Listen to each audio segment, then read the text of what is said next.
Good afternoon, everyone, and thank you very much for being here today at our special council meeting, December 19th, 2023 at 2 p.m. And with that, Madam Clerk, could you conduct the roll call, please? Revimo. Present. Mayor Sidney. Present. Councillor Greig. Present. Councillor McWhorter. Present. Councillor McDonald. Present. Councillor Sobalski. Present. Councillor Andrew Dick. Present. Revimo, we do have quorum. Thank you very much. I'd like to present the land acknowledgement. As we gather, we would like to acknowledge on behalf of council and our community that we are meeting on the traditional territory of the Algonquin people. We would like to thank the Algonquin people and express our respect and support for their rich history, and we are extremely grateful for their many and continued displays of friendship. We also thank all the generations of people who've taken care of this land for thousands of years. Are there any declarations of pecuniary interest? Seeing none, thank you.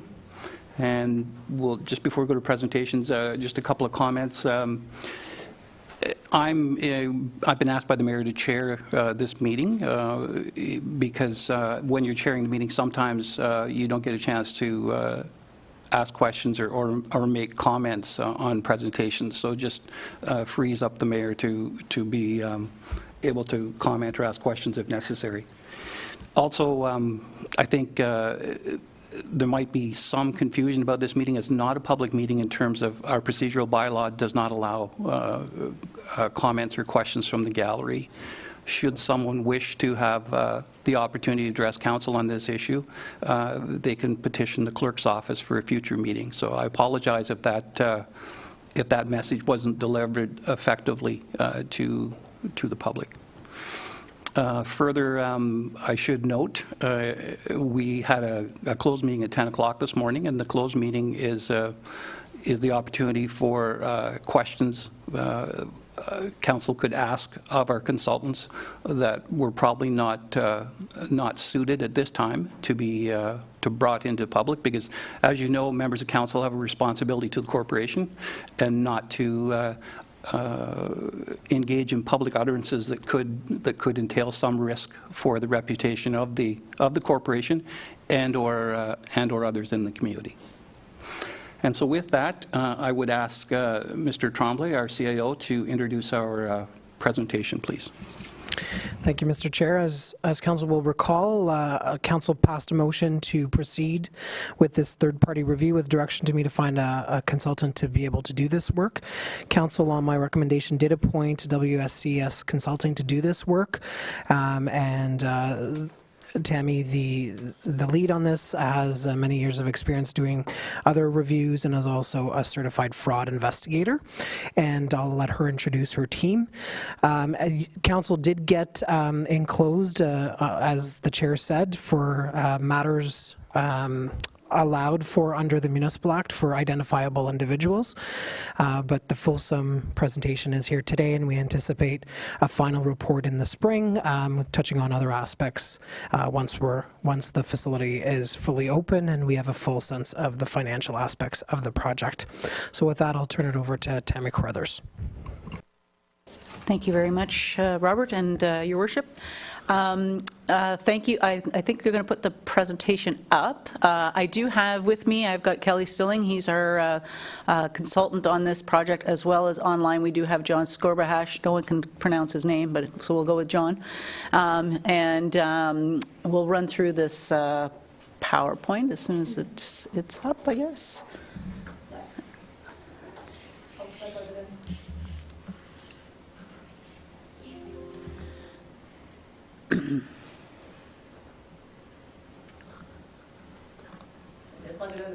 Okay. You might have to close it when you open. Okay. Maybe I can just start to say what we're going to go over, and while you're getting that. So today, what we want to do is provide you with basically the objectives of our review that was given to us from council. We are going to go through the Mattaway journey. Some of you have been involved in that and in the community for some time, and in that talk about how the town got here today, and that includes a financial review. We are going to provide some interim recommendations that some of which actually have already been started within the town, but also that can be part of your 2024 work plan as well. So, and then we'll talk about next steps. Next slide, please. So first and foremost, the reason we were brought in was really based on what we understand as the problem statement. As some of you know, this project has been in the works for several years. The very first renditions, I guess, of drawings occurred back in 2012. With many discussions before that. I actually was able to go back about, I think, about 2004. But really, the fulsome drawings, et cetera, started in 2012. And during that time, it was actually estimated to be about an $18 million project. So there were several iterations and procurement initiatives over a period of time, as well as consultations with the public over the sort of the requirements and the desires for the community. In 2021, I believe that looked like a 76,000 square foot building, which had expanded tenant spaces and partnerships, and that was what was in the news release at that time. And then in 2021, the actual contract was awarded, which was in the neighborhood of $18 million. And a grant was secured whereby the federal and provincial government provided some funding based on a $16 million project at the time, which the grant is about $11.8 million. The construction management contract was awarded in 2021. The project is actually 96,000 square feet. The reason we were brought in, which occurred in early this year, was that the project is over budget. It was projected to be over budget in 2022, and through a variety of reasons and root causes, which we'll talk about, is expected to be about $17 million over the original budget of $18 million. The expected opening was in 2022, fall 2022.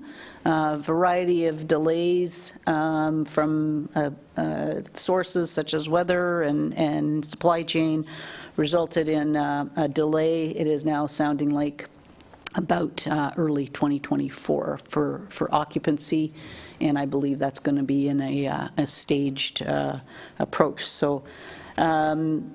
Our third-party review is really to provide an objective assessment of that project and recommendations and lessons learned for the future. So, council passed a motion. Next slide, please.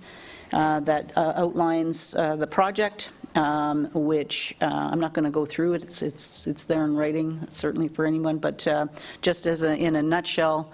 The project has been internally managed for the duration with some recent changes and under the guise of an ad hoc committee and the Parks and Rec committee.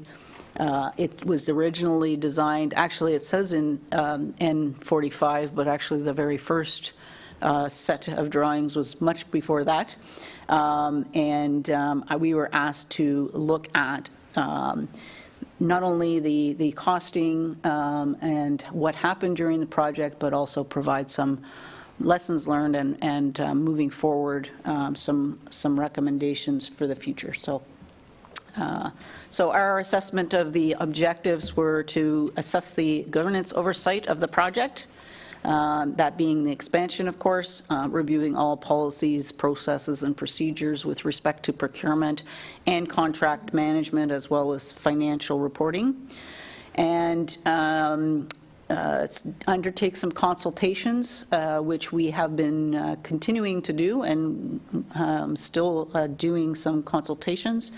Look at some other projects that other municipalities have done to look at potential best practices and benchmark, and then, of course, assess the current state and make recommendations for future projects.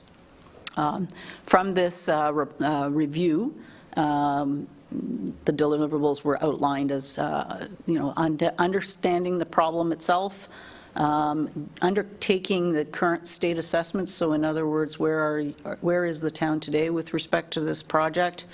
What were the process steps taken? What are the root causes of some of the problems, which is really a cause and effect diagram? And a failure modes assessment, which really is looking at what could potentially go wrong, what are the mitigating responses, which is called a failure modes.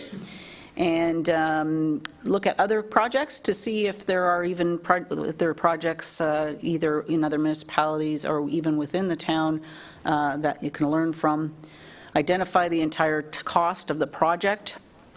And then, of course, future state recommendations and an interim and final report.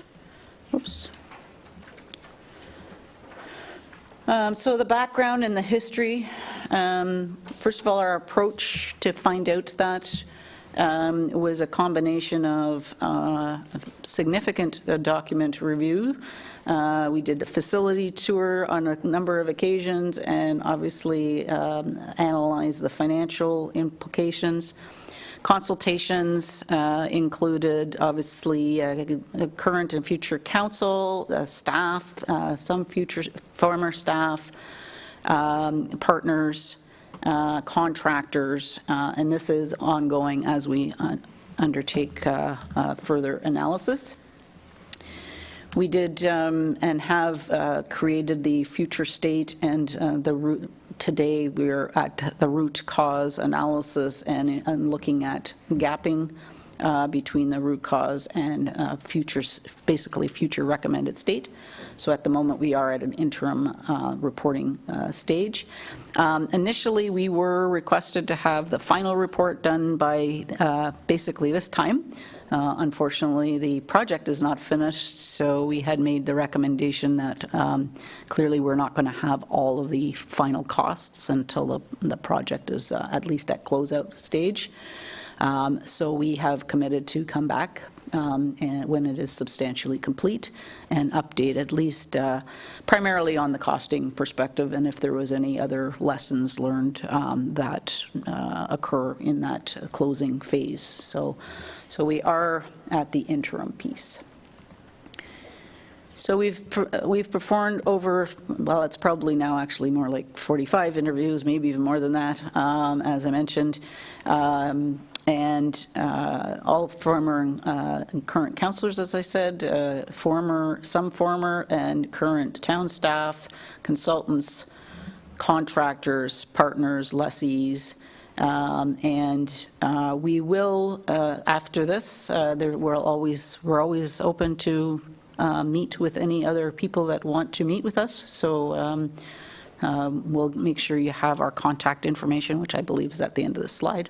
Should anyone want to reach out, we will be reaching out again to additional folks as we continue through our documents. We are now at 60,000 plus documents that we've reviewed. And so as we keep doing that, some will still require some documentation. So my eyes are going cross-eyed reading all of these documents. So yes, plus digital.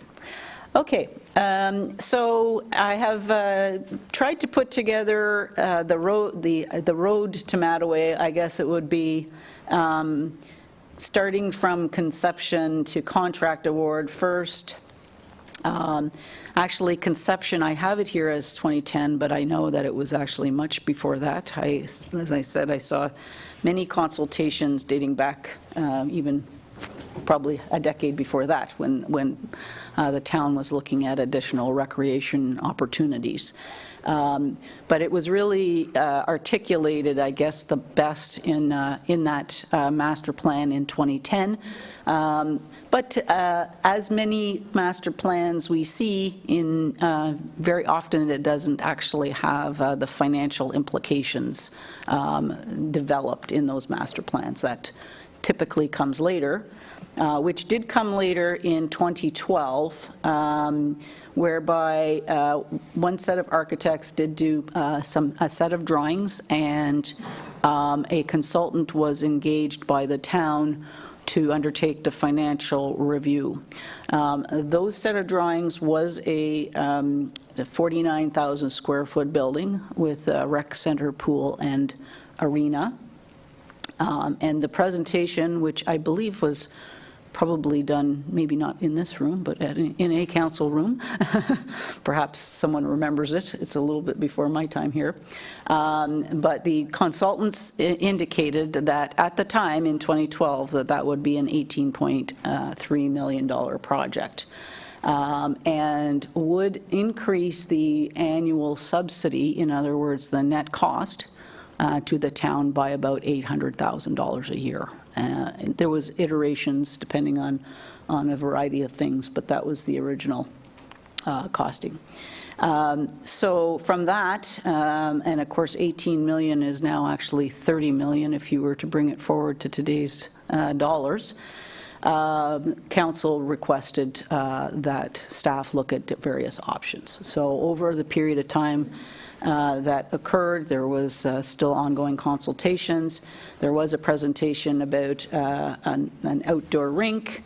There was consultations about outdoor pools. There were a variety of procurement documents, all of which came in from a budgetary perspective higher than the town had allocated.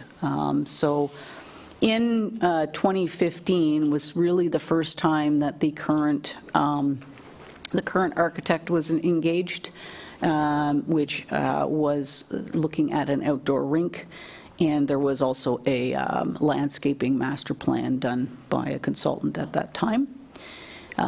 From that and the initial sort of costing approach, council also directed a review of options in light of the potential partnership with the Sens Foundation that had come to light. So that resulted in some opportunities that were presented as exploratory items in 2016, which then led actually in 2017 to a public meeting, which some of the folks in the room, I understand, were at, that had three options.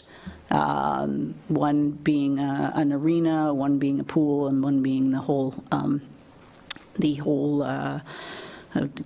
three. And those were presented by the town to be somewhere between 8.6 million and 12 million, depending on the options. That prompted a desire for an ad hoc committee, at which time that committee was created with representatives of council, and the idea was really about the new addition and renovation to the Mattaway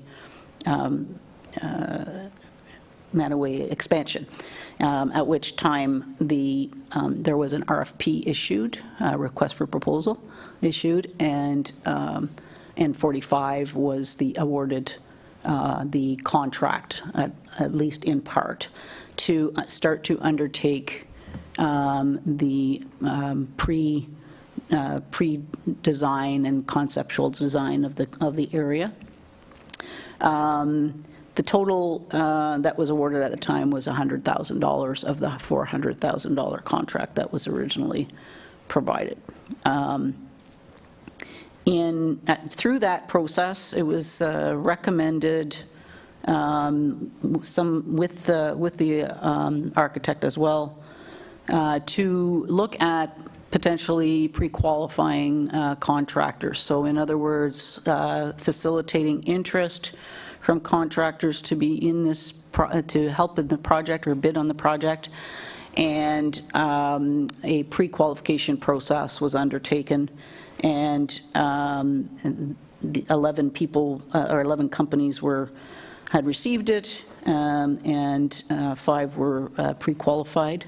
There was also an on-site meeting with local contractors at that time, around the same time. When the RFP was issued in 2018, the bids that were received, the lowest bid was $10.4 million, which was above the town's budget set at $8 million.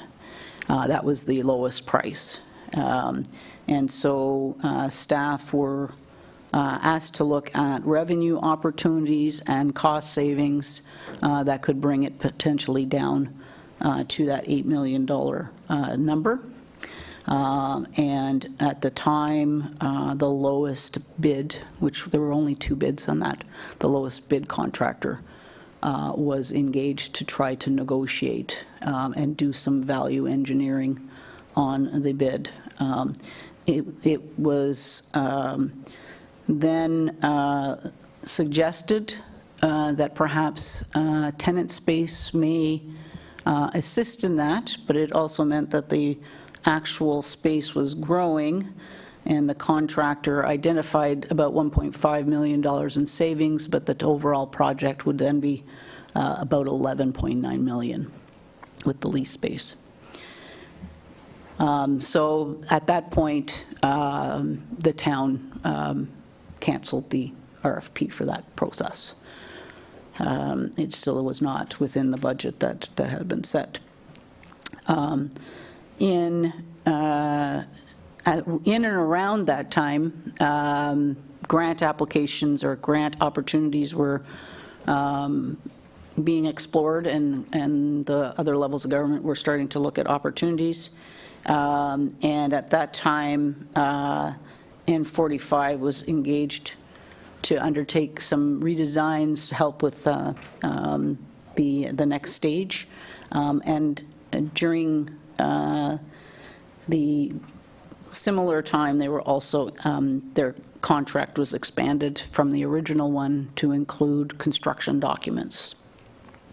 2020 was really spent securing the grant, and during that time, of course, looking at possible lessees and naming rights and sponsorships and fundraising opportunities that would bring the potential prices down.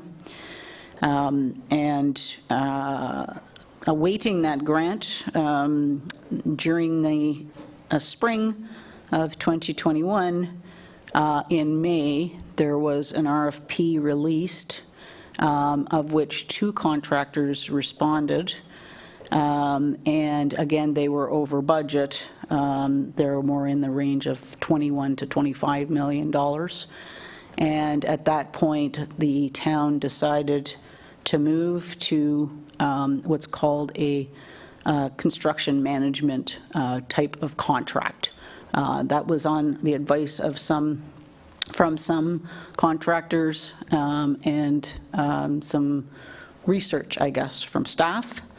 And so immediately at that point, an RFP was issued for construction management services. And the reasoning being was that the drawings were not 100% complete or not complete. And that was the sort of the methodology to be able to handle a situation where you do not have final drawings. Typically, pardon me, typically in these types of projects, you would go with a stipulated contract, fixed price. But when you're not having final drawings or footprint, this is a mechanism that has been used in other organizations to do that. The challenge is that it is a cost-plus contract. And so the RFP was issued, From my recollection, or I should say my research, it does not look like that had been really explored at council in detail, and the implications. And the town received 3 proposals. These were not the same contractors that had bid in the past. They were new contractors. And 2 of which were interviewed, and at the end of that interview process, the town awarded it to Budcon, which is a company out of Ottawa. Because it's a cost-plus contract, of course, it's not a stipulated contract, although those options are open to organizations once they've engaged and got to a point where the drawings were complete. That's not the mechanism that was utilized. So on June 29th, 2021, the contract was awarded during a special council meeting, and the contract was signed on July 5th of 2021.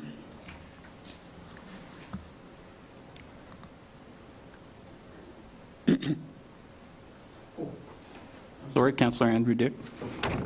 Thank you. Through your chair, is it okay if we ask questions as we go instead of waiting till the end? Yes, please. It's fine with me. Yep. Okay. Thank you. Through you, Chair. So I just need to clarify some stuff because the numbers I just need to understand. So in 2012, it was bid in at 49,000 square feet.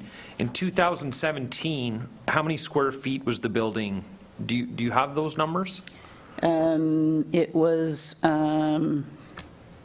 about, I think, in 2017, I think that was 66,000 in that range. Don't quote me on that one. No, it just kind of It was a different size, yes. It was a different size, and then in 2018, do we know, in 2018, do we know how many square footage the building was bid Yeah, on? It was the same as 2017, yeah. So 66,000. So, I don't know, so my confusion is in 2012, we had a bid come in for 49,000 square feet at $18.2 million. Then, I don't know who the director of recreation was in 2012, but then in 2013, a new rec director comes in, and every year, as inflation goes up, the project gets bigger and the price goes down. So I don't know if I'm looking for clarification. The math doesn't add up. So I don't even know if that's a question, Chair, I'm sorry. It confuses me, I just don't understand it. Thank you. Is there something you can offer as an answer? So just a clarification, Councillor Dick. In 2012, it wasn't actually a bid. That was a study done by a consultant that recommended that, or stated that this is what they believed based on the pricing at the time, which, as I said, if you bring it forward to today, is about 30 million, which probably is pretty accurate. Okay. Thank you very much. Yeah, thank you. And Councillor McDonald, please. Thank you. Thank you, through you, Chair, and Tammy. If we go back to 2018, we have a budget of $8 million, and the lowest bid comes in at 10.5, and we don't move ahead with it because it didn't meet it. But we go to 2021, and the drawings aren't complete, but there's a rush to get it done. Do we have any explanation for the rush? And Chair, after that one, I'll have another question, please. So with regard to the rush, do we know what took place? I can't really answer why it was rushed. It did seem to be rushed. The planned or requirement to open was slated for September of 2022. And to be honest, I don't know what the rationale would have been, because it had been going on for 20 years. So I would say at this point, it probably needed to be a step back. But I guess one element may have been the opportunity for grants, which of course happened during sort of the beginning of COVID. That's the typically grants are shovel-ready type of things, and so that could be one explanation. But, it certainly needed to have some reflection, I think, at that point. Thank you. Second And, question. second question, thank you. We go back to 2012, and there's talk about a pool. Where does the pool, because that's a topic in town here, where does that fall off the timelines here? And if you know why also, so where does it fall off and the why? Thank you. Yeah, so 2012, there was actually, within that review that JF did, they broke it down. So the entire project was a pool, arena, and rec center at $49,000. But they did break it down into those three different areas to provide the town with sort of funding opportunities. Actually, in 2013, I believe there was still an outdoor pool on the potential books. It also came in over the budget planned from the town by about $300,000.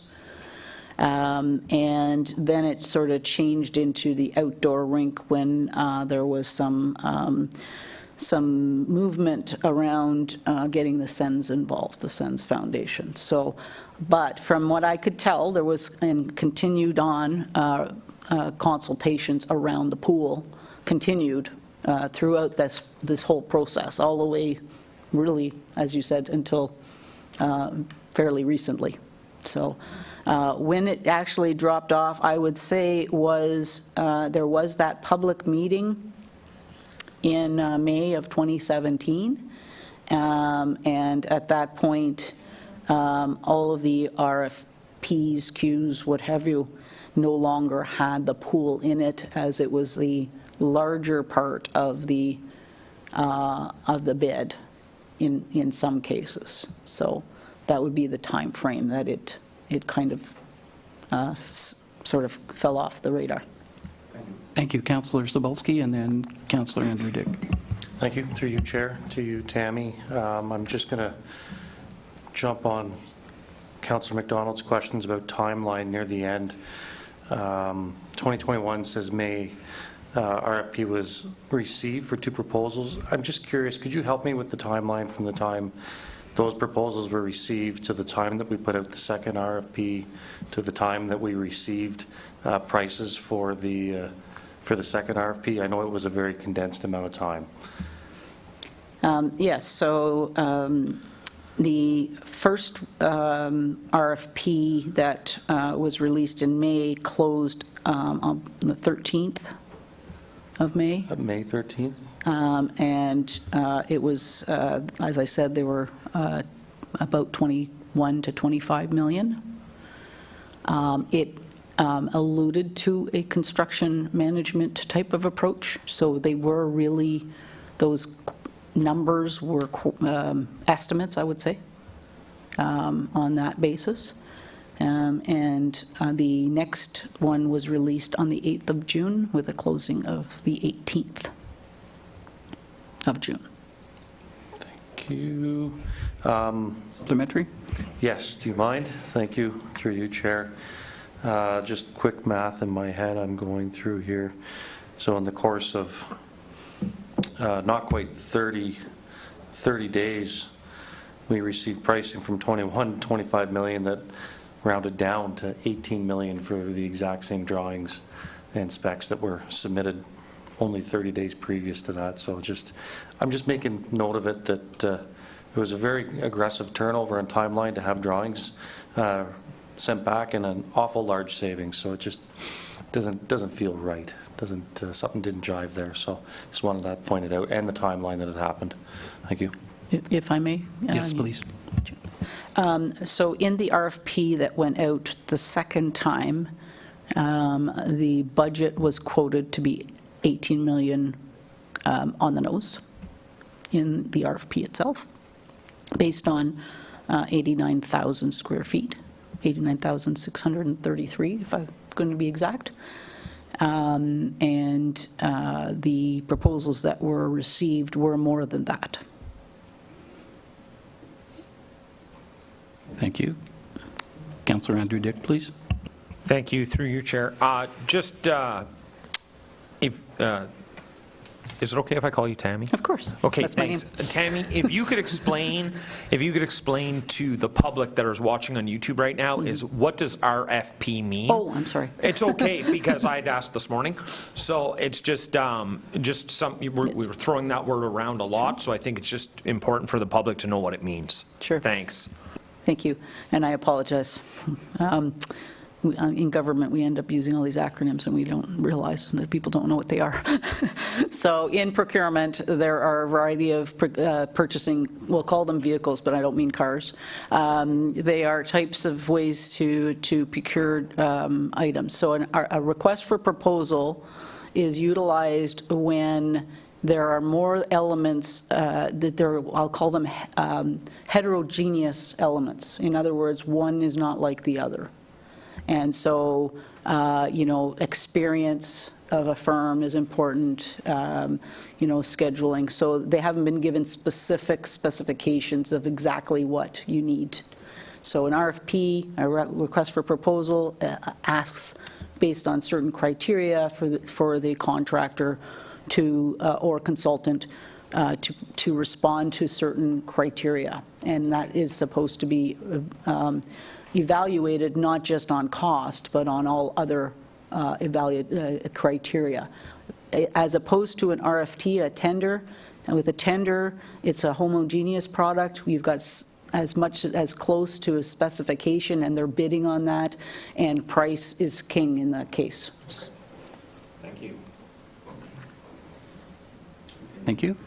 Please continue. Okay.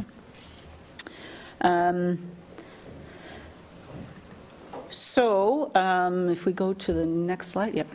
Okay, so as I said, the bylaw for the CDC, which is also another acronym, but I'll just call it it's a cost plus contract. There is a whole manual. If you wanted to really fall asleep one night, you could read all about them. But every type of different contract and sort of recommended approaches are included in different contracts. So they are standardized contracts, but obviously the provisions are still up for an analysis. So that was executed and signed on the 5th of July of 2021. And the bid was actually 18.9 million. That was in the actual summary document of the estimated costs. But of course, being a cost plus, that was an estimate, and the contractors were simply asked to provide their costs by square footage and an estimate of total. There was, between the three bids, there were some differences in how they responded to the proposal, which made it challenging to do the evaluation. And so in July of 2021, that's when the soil turning ceremony occurred. I believe that was a public ceremony.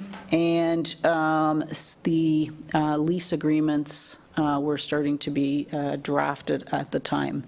And so staff were meeting with the potential lessees at the time.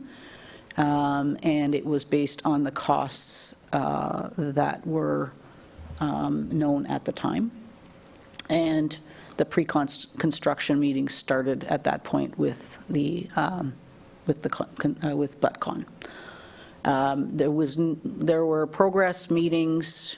At this point, what we call the construction management reports were not produced until December was the first one that was actually produced by BUTCON.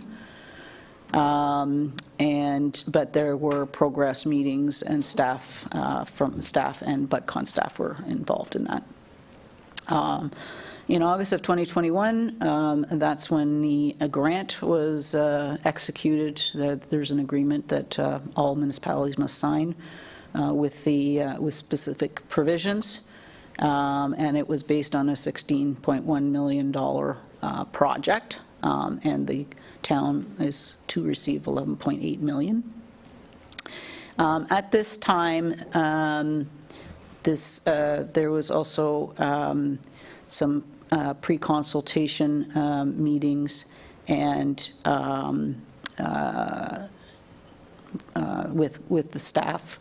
And at that time, as the fall came, of course, the weather was starting to change. And as the drawings came, that's when it became apparent that the tennis courts were going to be affected by the project. And so that was pulled out of the project. And of course, the splash pad was also being undertaken at that time. The first meeting, or I should say reporting from BudCon occurred in December. It's called their construction management report. And it highlighted the fact that starting the project in the winter was going to cost the town a significant amount of money. There was some discussion about delaying until the spring, but it was not undertaken. And that was the first, the report indicated at that point that they believed the project would be about $800,000 over their budget at that time. And that was partly because of having to deal with weather issues. Some of the, pardon me, some of the challenges came from the fact that the drawings were late. They did not have completed drawings. We actually heard from BudCon that this was an ongoing issue throughout the project, and it was impacting their ability to meet the timelines. It also had an impact on the number of change orders that occurred, because of course if you don't have final drawings, you're not able to properly cost out that, and it was also holding up their tendering processes. Through you, Chair. Sorry. Tammy, I see back on in 2017, NK45 was given approval to do pre-design and that, which is where you start. No contract was signed. Is that unusual? And was a contract ever signed going forward to hold them accountable for being late with designs and engineering? Through you, Chair. It is unusual. My understanding is that a contract was prepared. The actual bylaw that was prepared for council only authorized part of the original proposal, which was pre-design, and to our knowledge, no contract was ever signed. And N45 has confirmed that that particular contract had not been signed. Symmetry? Through you, Chair. I also see in May 2019, they were also engaged again, so again, no contract? No, it was just through you, Chair. It was just a direction from council. I don't know if there was a discussion at that point. I didn't see anything in the minutes about a contract per se. It had come from the original RFP. Thank you. Councillor McDonald?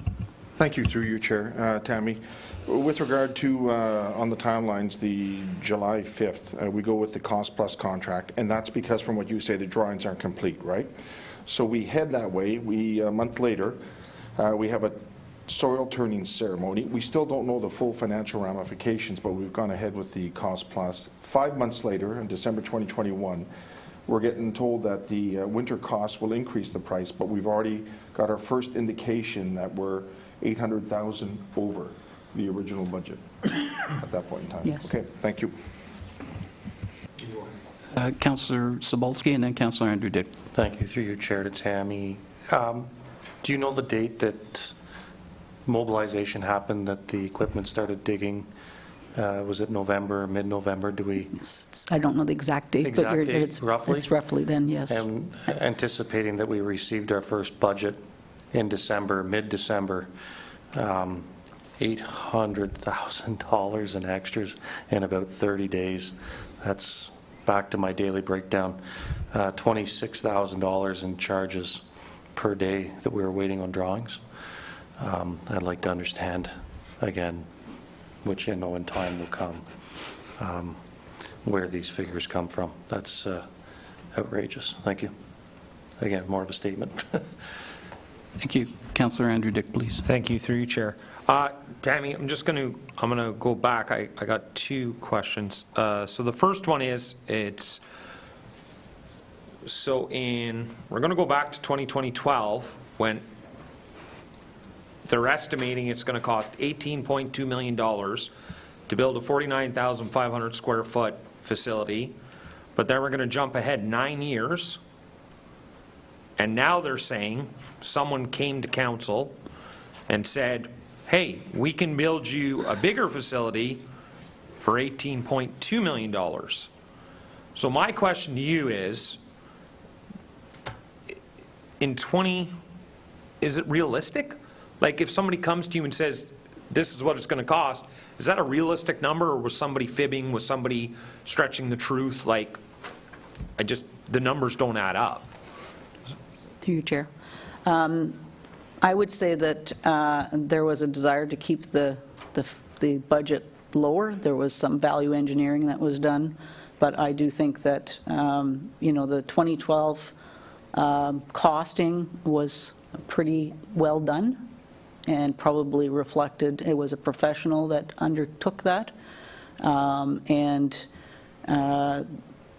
Really, when we got to the point when we went to a cost plus, there was indications that it was still going to be more than $18 million.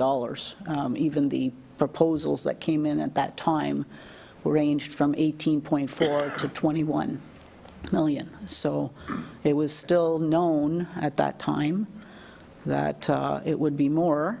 I think there was some feeling that by utilizing own town resources, that the costs could stay lower. So there was some, and you'll see that in our calculations, that certainly staff were involved, and also subcontractors were engaged and have been engaged by the town directly. And I think there probably was some belief that the costs could be reduced. Thank you, and I'm just going to switch to another question, if that's okay with you, Chair. Yes. I'm going to look at you, Chair, as I ask this question, and then we can just end it right here. So in December of, sorry, I think I'm on the wrong page. There's so much. Bear with me here. Here we go. In December 2021, at that time, we were told, like, ButtCon was saying, we're recommending you don't do this, and if we do, it's going to be $800,000 over budget. I guess the question is it going to come in time? Like, who made that decision? Like, when someone's telling you it's going to be $800,000 over budget and we just started the project, and drive on.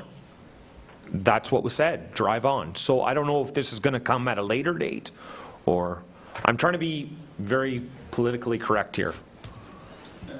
Tammy, do you have an answer for that? Because Yes, through you, Chair. I don't, from what I can see, these reports were not shared with anybody. I don't even think the committee actually saw the ButtCon reports. And I will say this, and if ButtCon's listening, that's totally fine. The reporting is very challenging. I would not report in the same way that ButtCon does in terms of their deficiencies, and they're here for you. You're their client. But in some cases, they could have been more overt in requesting certain decisions. However, they do have a submittal log attached to each one of those, and in my opinion, should have come forward. Okay. Thank you. Thank you. Please continue. Okay. December 2021, as I said, the contract with BudCon actually did go to your lawyers with some changes recommended that do not appear to have been captured in the contract. Given the type of contract that it is, it should have been reviewed at that time. As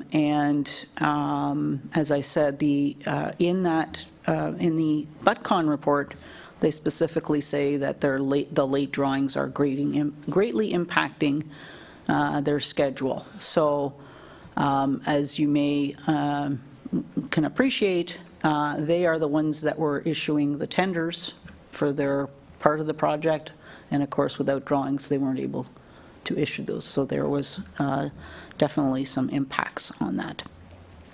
As time went on, in terms of the middle of into the winter of 2022, the town did have some of its own subcontracting in terms of excavating, and it turned out that the town was also providing the generator and the fuel for the project. I will say that we have not calculated yet what the additional utility costs are. We're going to have to do some work on that because, of course, we have to look at the facility before and after construction and try to weed out what the impact was there. At this time, the February report, and I will say getting the reports has been a challenge, to say the least.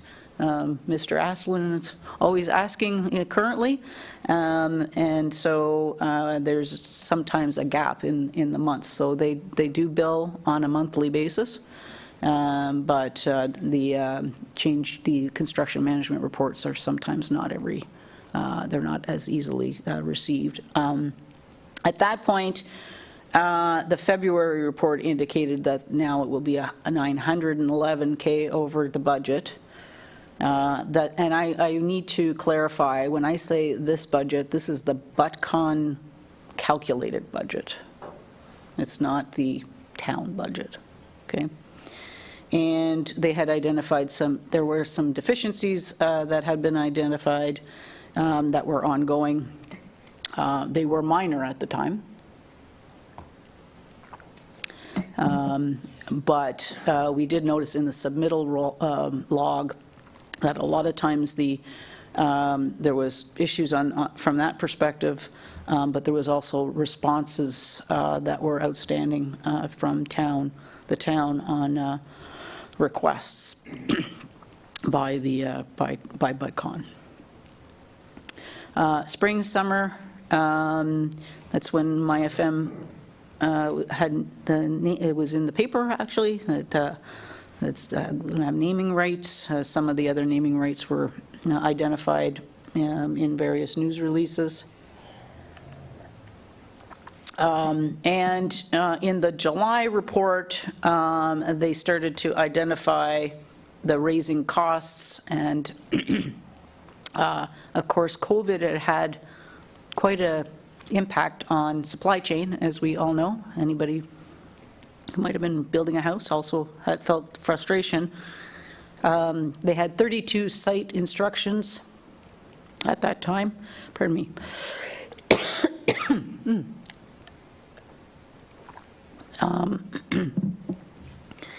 And the BudCon budget was estimated to be $23 million.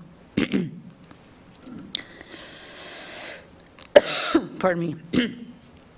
That happens when you talk too much.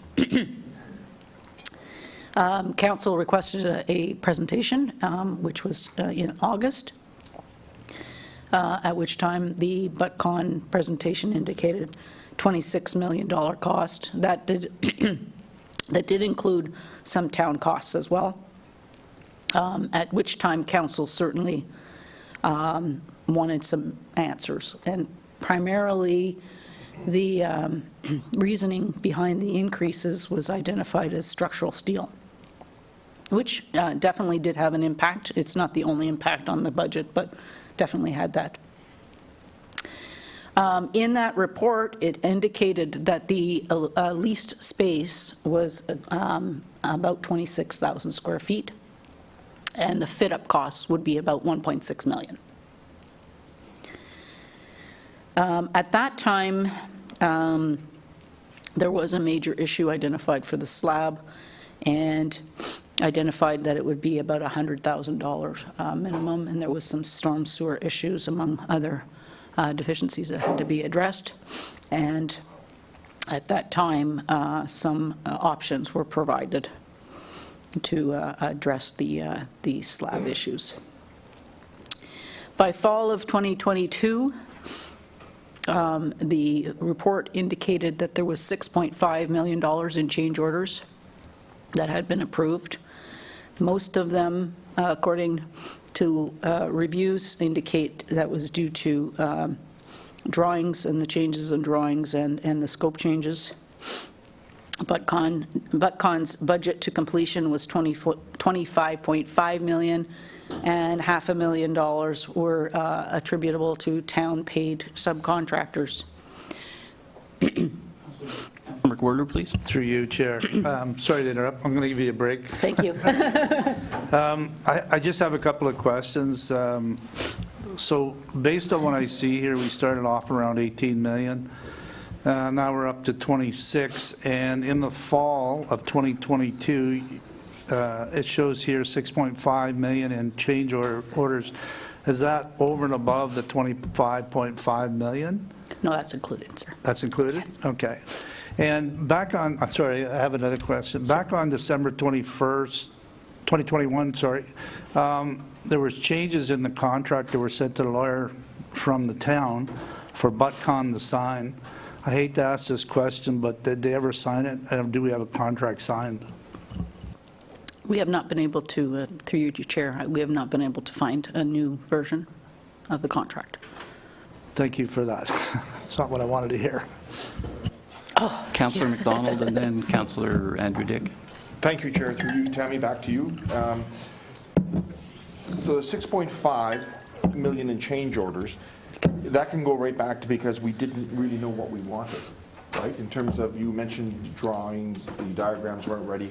So we go into this project without knowing really what we want.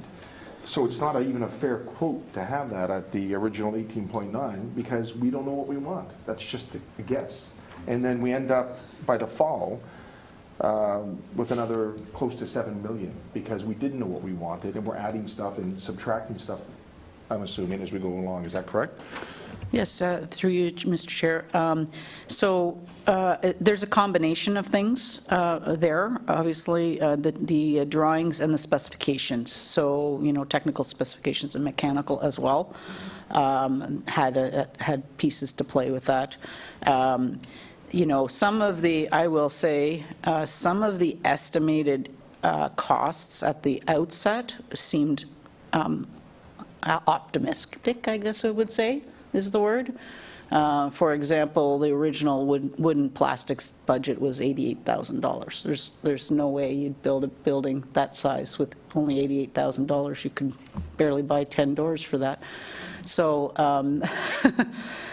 so some of the costing, now part of that could have been because of the drawing issues. I'm not, you know, I can't pinpoint it to 100% there, but yes, I think the original estimates, some of them were very low. They were, and certainly, like I said, COVID obviously had an impact on a lot of pricing. We all know that, but yes, a lot of the change orders had to do with changes in design. Thank you, Councillor Andrew Dick. Thank you. Through you, Chair. You're going to have to help me out on this one. So I'll try. I've noticed that the town is providing a generator and fuel when BEI is on site in the winter of 2022. And then in fall of 2022, $500,000 in town-paid contractors. So is it from my understanding that we hired a company to build something for us, but we're still hiring people and still providing them materials to do their job that we've hired them to do. Can we touch base on why that practice happened? Yeah. Maybe it's a common practice in construction, I don't know, and that's why I'm asking. Thank you. Chair? It usually falls back to non-union, union situated trades. So, but Con, of course, deals with unionized trades, and so non-unionized trades often will be done by the constructor. So in this case, because it was not a stipulated contract, that is part of the reason. I also think that the town believed that it could get better pricing in certain things, and so and that's part of it. Now, those subcontractors are still part of your change orders in some cases, okay? It just so happens that sometimes they're paid through the town directly. Okay, thank you. Kyle, Councillor Zabolski, please. Yes, yeah, thank you, through you, Chair. And quickly, I'm aware that there's going to be mistakes made within a project, and under the spring summer icon it says July 32 site instructions, which I understand are changes to the drawing or information provided to the trades, but it says there's structural deficiencies noted, and at the bottom, major issues with slab identified, 100K minimum. Was this charged back to the town of Renfrew, this particular charge? Oh, I believe so. You would believe so? So I'm going to actually defer to our CAO on that, but because I know that there was some discussions about options, so I'll. This predates my time with the town, I believe, so we would have to look back and get back. I can't from top of mind. I know we've had other slab deficiency later on, a year later, but we'd have to look at this one because I believe, I'm not aware of that specific one, and believe that it was earlier that spring or summer before my arrival, and don't recall being aware of that deficiency or the storm sewer issue. So Yeah. even though it happened, I wasn't made aware of it, is I guess my short answer. Parliamentary. yeah, thank you. Again, I'm not trying to pinpoint individual things. It's just if the slab has an engineering issue, that's on the engineers. That shouldn't be us. If the storm sewer wasn't done correctly in conjunction with the slab because they didn't follow the engineering design, that again is not an issue with us. So I just want to make sure that throughout the process that you've been diligently putting in, that when we look at some of these impacts of 100K or 50K or 5,000, it doesn't really matter to me that if there's blame associated, that the blame is going to the right party, that we are not just picking up the bill for others, in not doing their work quite correctly. So, thank you. Thank you. Yes. And we will definitely look at that in the final as well. But I do know that there was some variety of, as time went on, there was a variety of options that were laid out. The other thing I would say is, though, the initial project needed to have some involvement with your planning development folks that probably should have happened earlier on than did as well. So there has been some underground issues that surfaced because that work wasn't done at the outset. So. Oh, please. Can I just clarify, and maybe Director Aslan can chime in here. Later, a year later, we understood that there was exploratory digging as part of when the footings were done, and that's when they had a line to Lindsay Field, and there was a subsequent report that came to council for approval to fix that deficiency, and it appears from this timeline that had originally occurred a year earlier, but maybe Director Aslan.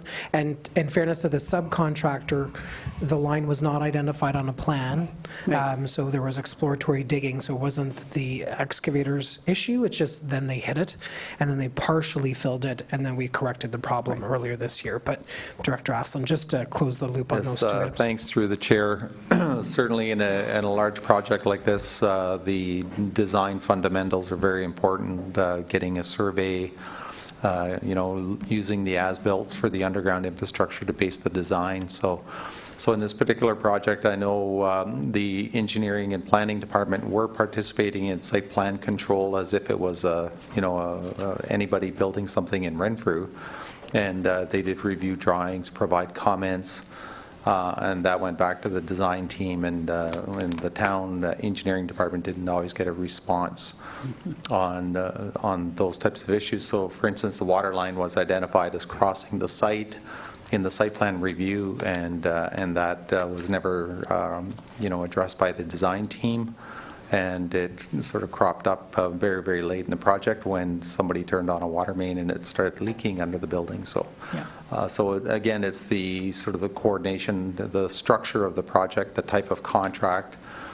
and maybe Tammy can touch on this CCDC 5B contract and what the responsibilities are of the owner versus a traditional tender where we prepare drawings and get a general contractor. So there's a large difference in the types of contracts issued under this contract versus the majority of contracts that we deal with where we get a general contractor and they become fully responsible for cost, schedule, and and all the elements of changes as well. Please. Yes, yes, and Mr. Allison's correct. So based on the way the contract is formulated, and this particular one, the town, because they are have taken on parts of the project, and they're basically directing certain pieces, they are the constructor under the law. So as far as a health and safety perspective as well as directing. So it's not like a situation where design, build, and open that some contracts are like. So the town has taken on the duties of the constructor, which means you're also responsible for everything that basically happens on that site. Councillor Andrew Dick. Thank you. Through you, Chair. I'm going to ask the question, and it's just towards Director Aslan. I'm just wondering, everything you just said there, and I think I'm allowed to ask him a question in this. Everything you just said there was great information. I'm just wondering, at the time that this contract was presented to council, did you express exactly what you expressed right now to council? I'm just, because it sounds like you were against the cost plus cost. I don't know. I don't know if this is the appropriate time to ask this question. It's up to you, Chair. I can take a stab at it if you like. Please. Because it was a good answer what you said. Yes, so again, answer. I'm just wondering if that was expressed to council at the time. Again, and I'll leave it to Tammy to kind of flush it out in her review, but certainly the participation of different staff members and the committees and council, I would say it wasn't a traditional type of reporting and project development structure. And I think Tammy can elaborate in the various stages of the project, but certainly there were not opportunities for staff in my position to contribute and to bring these kind of things out. I did informally raise a lot of concerns, and Tammy's aware of all those concerns. And just the structure of the project was such that it was a bit different than the normal, and it was being driven by various parties other than myself. Okay. Yeah. I'd just like to thank the chair and Director Aslan for that opportunity. For my own sanity. Thank you. Thank you. Please. Thank you. I think we can go to the next slide. So, of course, there was an election in the fall, and I'm not sure exactly when. Certainly, council and those that were running for council were privy to the report in the summer of 2022, and probably the first a report from ButCon that they would have seen was in the 25.8 million piece. And there were ongoing deficiencies. Oh, we're on the next slide there. Thank you. Sorry. Yes, yeah. And then in 2023, there were the changes at the director level. So there was some staff turnover, and even in managing the project. ButCon indicated in that report in the spring that they had lost 120 days due to delays. Now, that doesn't mean that they were just not here, but they, in terms of the duration of the project. So that was actually identified in the report at that time. And at that time, their forecast was 26.4 million, and still about 500K in town subcontracts. And then entered the request for this particular review.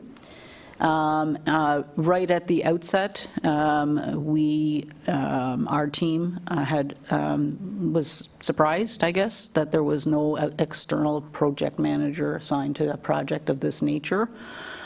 Very large project for a municipality of this size to handle on their own. And we Mr. Tremblay agreed that the town should hire an external project manager.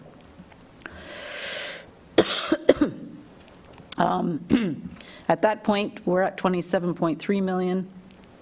There was some delays, a variety of delays in that report that were highlighted. Luckily, though, this is where things, I think, turn for the good. You had people to actually respond and read those reports and deal with ButCon directly and understand the change orders and the impacts that some of those were having. So I would say that was a good move on the part of the town to get colliers in. They're very experienced. And especially in facilities. And I know you've had lots of project managers in sort of road construction and water, wastewater. Colliers has done lots of work in the recreation facility area. So that was a positive move on behalf of the town. It may have been looked at, yes, it's additional costs, but I believe that if you had a project manager from the beginning, that you would have ended up saving some money, because they would have been able to manage the relationship with ButCon and analyze those change orders more effectively. In the fall of 2023, which is upon us, I guess, now we're almost at Christmas, the report indicated $27.8 million and 1.3 town paid contractors, and a report to the committee, and it might have been council as well, indicated that the total cost was estimated around $30.1 million. That was without knowing some of the costs that we found that were not attributable to the project at the outset. We estimate that the project at this point will be $35 million, including the tennis courts. And the reason we've put the tennis courts in there is because that was, from what we could understand, was still included in the overall project. Although, you know, in size, it's about $600,000 or $700,000 out of the total. So it's not like it's a massive material amount, but that is our estimate at this point. Next slide. And I apologize for people trying to read this. It does provide for the reconciliation that we have done so far. So the original town budget, as in the RFP, was 18 million. It was based on 89,633 square feet. The area that's kind of outlined in blue comes from the ButCon financial report. adjusted budget, and I'll say it, and it's based on the different elements of the project. It does not, when you see your reports, the town sees the reports, it does not include the management fee for everything, so that is included, and the original budget did not include insurance and bonding. So the original budget, we think, is 19.2 million. Change orders to date, so this is as of, I believe it's December 13th, according to ButCon. The change orders to date are nearing $9 million, and the commitments at this point, so in other words, ones that they've got tenders for, amount to $21.6 million. The billings to date are around $25 million, and their forecast for their portion of the project is $28.4 million, which is about $9 million over the ButCon budget. So total, then there are, and some of this was in the December report from the town, that there were town costs that weren't captured, that are not captured in the ButCon area. I believe it was about $3 million. In our investigation through the financials, pardon me, because the project dates back really to the first costs arose in 2015, they were not charged to the project itself. So you've had several architects that have done work. You also had consultants doing various work.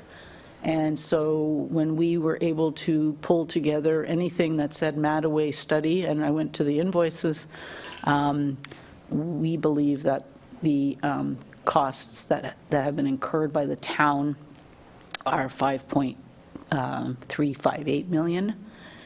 The other thing is that the town has not, and this has been identified in other reviews, the town has not been charging its own staff time to the project. So if you're to compare apples to apples, in other words, getting a contractor to come in versus you doing the work, your staff time really should be charged. The other thing that's not here, as I mentioned, is the operating costs. So things like utilities. If any town equipment had been used for anything, it has not been captured at this point. We will do we'll do an estimate of the utilities for the final report. It's just going to be a little more complex. So the Mattaway project, at this point, we're, without any changes, is estimated to be $34.493 million. And then, of course, the tennis courts, which were taken out of that budget, in the neighborhood of $600,000. So overall, the project is estimated to be at $35 million. So on a square footage basis, though, and the square footage that we were provided this week, so we're hoping that it's pretty close to the finished number, is 96,014 square feet. On that basis, the cost is $359 a square foot. If you, and I will show you some other examples, that is what was probably going to cost you. That's what we're seeing in the marketplace. The budget was based on $200 a square foot.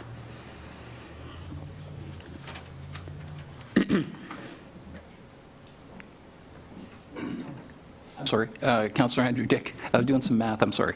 That's okay. Thanks, through you, Chair. So, in reality, and again, realistically, they said it's going to cost 18.5. Somebody somewhere along the lines did some stuff, and reality, they should have came and said it's going to be 35 million. Yeah. Okay. Still doesn't make it all warm and fuzzy inside, but it helps a little bit. Thanks. Thank you. Please Okay. go. Anybody else? Sorry, go on. Okay. Okay, can I get the next slide? So, as promised, and you know, if you read the newspapers, you'll see all of these. As a matter of fact, the most recent one I read this morning was the city of Elliott Lake. They're doing it fairly similar. It's 69,000 square foot.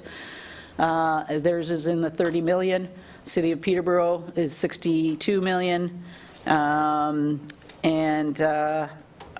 Basically, what I want to highlight here is that all of the, next slide please, all of the comparators are estimating in the neighborhood of between 350 to 400, 500 square feet. This actually was presented to the city of Brockville by your N95 and 45 architects for their project. And so they're at 34,000 for a fairly similar situation, not quite as, in some ways, interesting in terms of your lease space. But that is what you're seeing in the industry.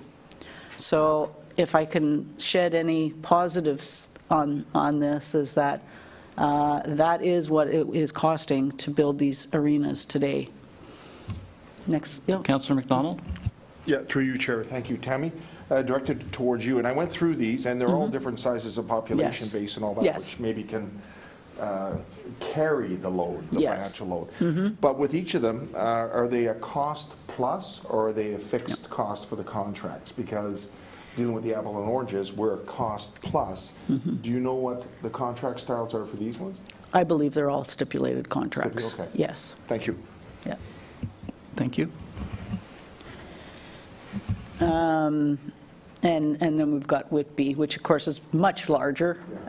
It's a much larger project, but the illustration that I think N45, of course now they've experienced also the town of Renfrew, is that things have changed. A lot of places had schematic designs done, went through the consultation process just like the town, and we're looking at similar costing. And really the message is that, in the case of Whitby, they had a 32% increase in 2 years on the same design. The next slide, please. North Bay had a 59% increase. They're in a different spot, so sometimes they have challenges getting contractors, that kind of thing. But I think it's important to note that you're not alone in terms of the increases in prices that the industry has seen. In Wasaga Beach, I guess, would be your best comparable. By the way, if you want to look at a really good website, they have an amazing, amazing website for their project. This probably, in terms of recommendation, any projects moving forward, the more you can engage and have updates, regular updates on your website, the better you'll be. They have a great website. So their project is looking at about $500 a square foot. It is a little bit bigger, but it's not that much bigger. So highly recommend you go to their website and take a look. It's very impressive. Almost as nice as Renfrew in Wasaga Beach. Not quite, though. Next slide, please. So, you've asked many questions. We do what's called a root cause analysis. That's what this funny-looking fish is. We like to put them in categories. Oh, I see my one little fish fish part is overwritten here. So in terms of the governance piece, if I was to look at root causes, the project oversight needed to be stronger at the committee level and at the staff level. There was no risk management framework in the town. That goes back to, I think, the whole approach to procurement really did not have that risk management framework in place.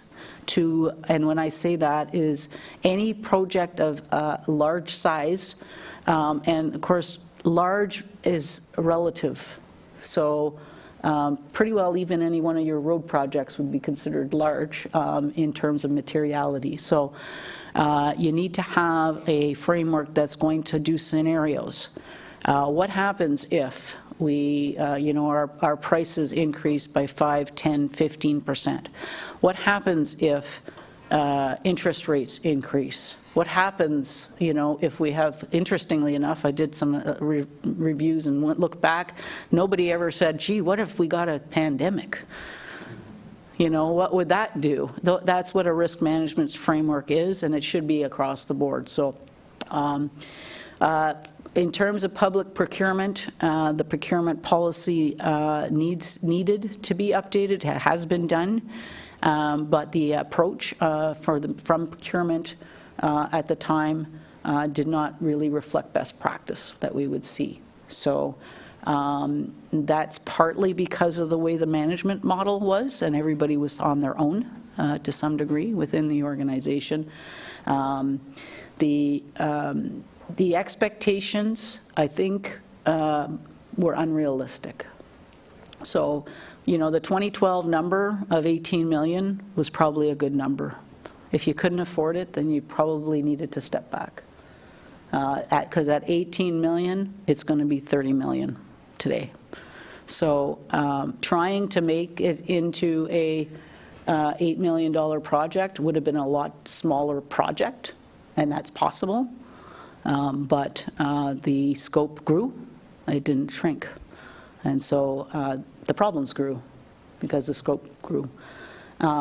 Certainly, it's admirable to have all of the partnerships that have been developed, but the actual costing and reality needed to be better scoped out.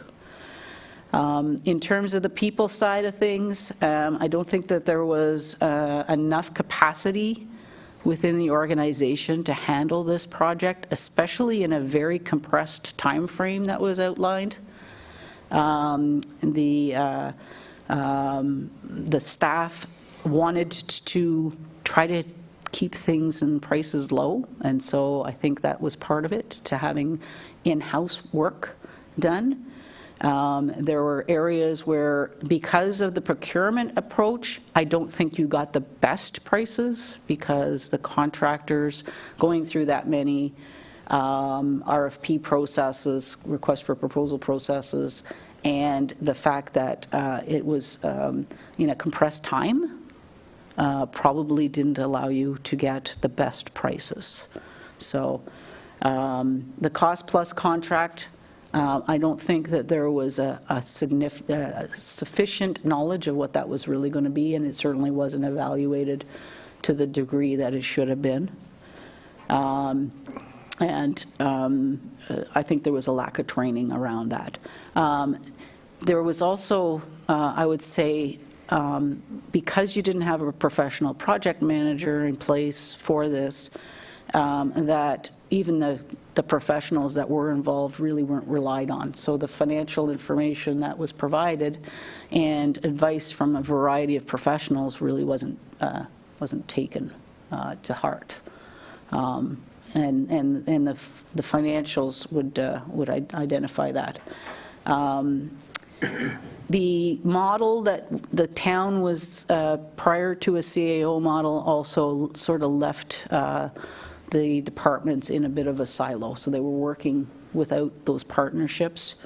And so I think there could have been a lot better integration between the organizations and use that skill set. There was a lot of staff turnover. That didn't help, obviously, when you have turnover during a project. From the external perspective, obviously weather impacted the project like it will impact every facility project. It's got to be part of your risk management plan. You know, the delays from drawings and of course, COVID had a huge impact, even accessing trades. If anybody's tried to get anything done in the last 3 years, they know that accessing skilled labor has been a challenge. And, you know, Renfrew is beautiful, but you're also out of the city. So you don't have, not too far out of the city, but you are accessing from the city, so it's a challenge. We've had, obviously, economic downturn. Inflation, interest rates are all impacting the project. In terms of the partnerships, the great opportunities, they needed to be involved more, I think. And the scope of their involvement needed to be further developed. So, you know, the lease agreements, et cetera, really should have been developed as the project's sort of coming to an end. It's great to get some commitments, but the actual agreements need to be reflective of what it's going to cost the town. In terms of measurements and systems, the town really hasn't been utilizing the concept of full cost. I highly recommend that it be, and I think that was in the finance review and is being adopted. You do need to know your full costs. How are you going to be able to set fees for programming if you don't have full costs? The reporting, both to committee as well as the public and even within the project, was not timely enough and not detailed enough. And I still think it could be better from your from your contractor. Pardon me. In terms of policies, the procurement policy has just been revamped in the last year and a half. The one that was in place at the time of the RFP did not make certain requirements. The processes around it, including how to develop criteria, tendering documents, did not give sufficient instructions to the bidders. And of course, the changing scope and drawings obviously impacted that. And I guess finally, in terms of the methods undertaken, so the processes to review the change orders, there needed to be a process in place, including the committee to look at those, especially anything that I would call material in nature. And I can attest to this. The document management for this project was very challenging. There isn't one repository where you can go and say, where's all the project documents? I highly recommend that be part of your ongoing. Usually what organizations do is they'll have a SharePoint site where all of their projects documents are captured in there. It was very challenging to get this history from the documents the way they were. That's my fish.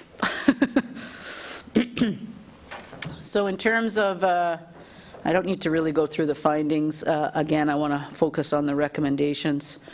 Although I will highlight, I do think that some of the financial opportunities that were presented made it look more favorable than it was. You know, revenue opportunities in particular need to have that risk management approach. In other words, what happens if we don't get that revenue? You know, debentures are not revenue, it's debt. So it is just putting off the inevitable. It has to be, they have to be paid for. You know, some of your revenues might cover that, but you also have operating costs to cover. You know, the scope grew, you know, really that ad hoc committee probably should have continued on. So that you could oversee not only, not only the financials, but even the drawings and the decisions around what the facility was going to look like. So in terms of our recommendations, number one has already been done, so, to get a professional project manager and reestablish the committee, which both have been done. The reporting requirements should be done at a more detailed level, including a true Gantt chart that shows this is the plan timeframe, what percentage complete, what's coming up. That right now is primarily done in verbiage as opposed to actually showing what we call in project management earned value. Earned value is the concept of this is what our budget was, this is how much we've spent, and this is what we've actually accomplished. That has never really been done with this project. It should be done in all projects. And the terms of reference of any of the committees really should be evaluated to determine when and if the mandate has been met. From what I could tell, the ad hoc committee didn't meet all of its mandate. It was disbanded before it was really finished. So I'm not really sure the root cause of that one, but it just didn't happen. So clearly, in terms of any major capital projects, they should be following proper procurement with oversight from the committee. Major scope changes should go through committee and council because they will always end up having an impact on the project. All contracts should be reviewed before they are attached to a bylaw, and something of this nature should be certainly gone through your legal counsel. Thank you. Councillor McDonald, please. Thank you, Chair, and through you. Under the governance, Tammy, I like your first paragraph, that it was basically unrealistic. The project was underfunded from the outset. Timelines were not possible, and staff council did not rely on professional advice regarding costs and timelines. The second one I want to get to is the treasurer was not involved nor called upon to provide advice to committee or council.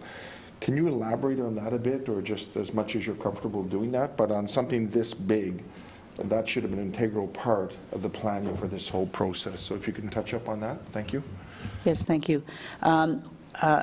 In general, I'll say that's more of a general comment. Later in there, I know that there are some scenarios where the treasurer was involved, but as it progressed, it seemed that the treasurer wasn't called upon to make comments on different funding opportunities. As a treasurer and a former treasurer, I would suggest that scenarios would usually be going through the treasurer and for comment and impacts. So scenario analysis, risk management. And so as an accountant, typically you're very conservative about revenue side, and you're also very conservative about expenses, which means you believe they're higher and you believe your revenues are lower. And that's typically how you make recommendations. So it did not, from what I could see in the documents that I had and looking at the minutes of the meetings, it didn't seem like the treasurer or the finance department were significantly involved, at least until recently. Thank you.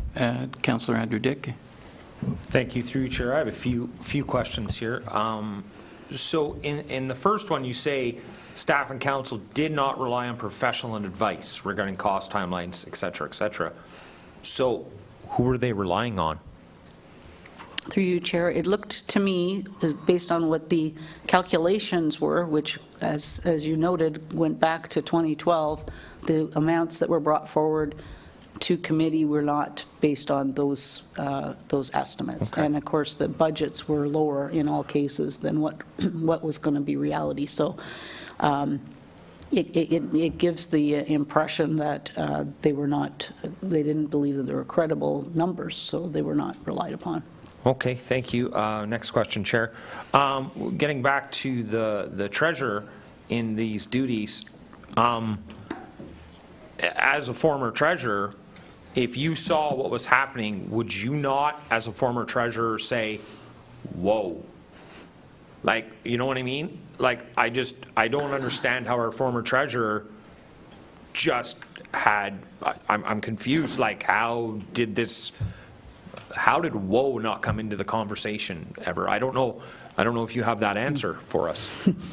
Through you, Chair, that's a hard one to answer, but I believe the treasurer retired in and about when the contract was being gone to the next level, so I suspect perhaps was not involved.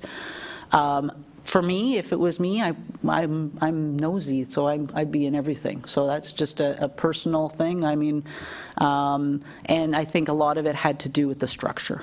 You know, yeah, a project of this nature, if I was in the opposite situation, I'd reach out to the treasurer to get their advice. Did that happen? I don't know. I don't have documents. That could have happened offline. I am not sure. And I do know that he was involved in some pieces, but when I look at the actual contract itself, I don't believe that that the treasurer actually had any access to that contract, from what I can see. Another question, Chairs? Okay. So you say here pressure to commence and complete. Could you elaborate that on a little more, because it's kind of vague? Was it council pressuring, or was it staff pressuring? Like, can you just elaborate on that comment a little more? Through you, Chair, this was more anecdotal that I heard from folks. Okay. That the feeling was that there was pressure to get it moving. Things, something that's been going on for looked like almost 20 years, perhaps. There was pressure to get it going. And of course, the amount of resources that had been expended to date, I think also had something to do with that. I think probably there was, I'll call it procurement fatigue, probably, at the end of the day. That's all I can really say. Thank you. Councilmember Border. Through you, Chair, and for you, Tammy, and I guess to CA Tremblay, my question is, you've talked about our procurement process. It sounds like we really don't have a proper one in place based on discussions this morning and so far this afternoon. I would think that would be a priority. You're making a recommendation that it is a priority. So for you, CEO, as a council member, I'd like to see that as a priority for this council going forward, that we learn from that procurement process that we sort of fumbled through. Is that possible? Through you, Mr. Chair, we've actually updated the procurement policy in, I believe it was November of 2022, and since that time have been implementing best practices with regard to public procurement, with clear thresholds and approval authorities, with clear delineation on tenders and specifications versus RFPs, with opening requirements, with reports to councils. And that draft, I should say, is based on an example that Tammy prepared through MFOA and other resources. So it's based on best practices. So we have corrected that. But I should say it is something that should be looked at on an ongoing basis. In addition, as part of these findings, council has allocated a purchasing assistant as part of the 2024 budget to assist with the standardization of purchasing and procurement processes. So we're trying to take the best practices of all the departments. For instance, the former Development and Works department did a lot of tenders, so we're taking their best practices and implementing them, but we're trying to do that across the corporation. We've also done some training with the Deputy Treasurer, with the leadership team on the new purchasing policy. So that is one of the earliest things that we corrected, and that policy, in fairness to this council, went to the last council late in the term. Thank you. I should have just asked if we'd already fixed it. Thank you. Please proceed. Yep, thank you. So on that basis, of course, that should be, and I think this is something in terms of the work plan is around the risk management framework. Standardized project costing approach should be implemented, and that will also include what we call earned value analysis. So variance analysis is not only on costs. It should be on isolated. Is it a inflationary factor? Is it a materials issue? In other words, substitution of materials. And how much have you actually achieved for the amount of money that you've spent? So it's actually something that's lacking in the entire sector, that very often municipalities only report on budget versus actuals, but they don't actually report on what you've actually achieved with that money. So that needs to be addressed, and clearly our finding around the fact that staff are being utilized for projects, capital projects that are not being charged is problematic. Not only your capital costs are going to be undervalued on your financial information return, and current funding formulas look at those replacement costs. So it is will impact your funding going forward. It's very important that you have full costs.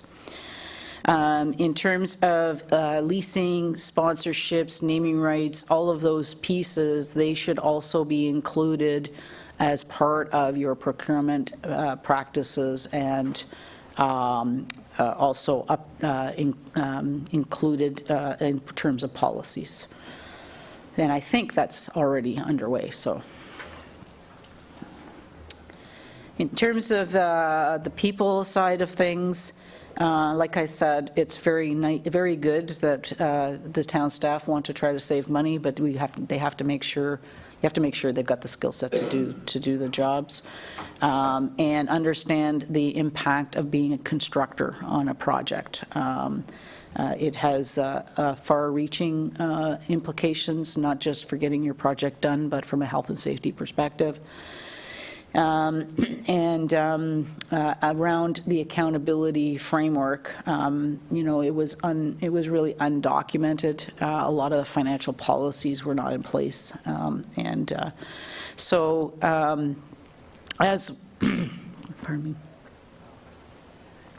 In order to make sure you have arm's length transactions, procurement responsibility, I believe, rests in finance now, but it should be in form and substance. So in other words, they should have the oversight, make sure that all of the public processes is adhered to, and provide that training. Sounds like CAO Trombley has already started that. Not just on procurement, contract management, and financial management. And if you don't have it in-house, it'll seek it outside of the organization if you need it. And going forward, basically making sure you have a project manager. I think that's already underway. And then have that increased oversight. Oh, thank you. Let me just jump in here. I'll just give me a big straw. Thank you.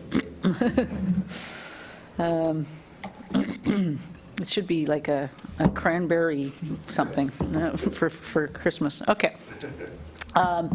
Next slide, please. Unless there's any questions around the people side. Yes. Oh, sorry. Okay. Donald, please. Thank you, Chair, through you.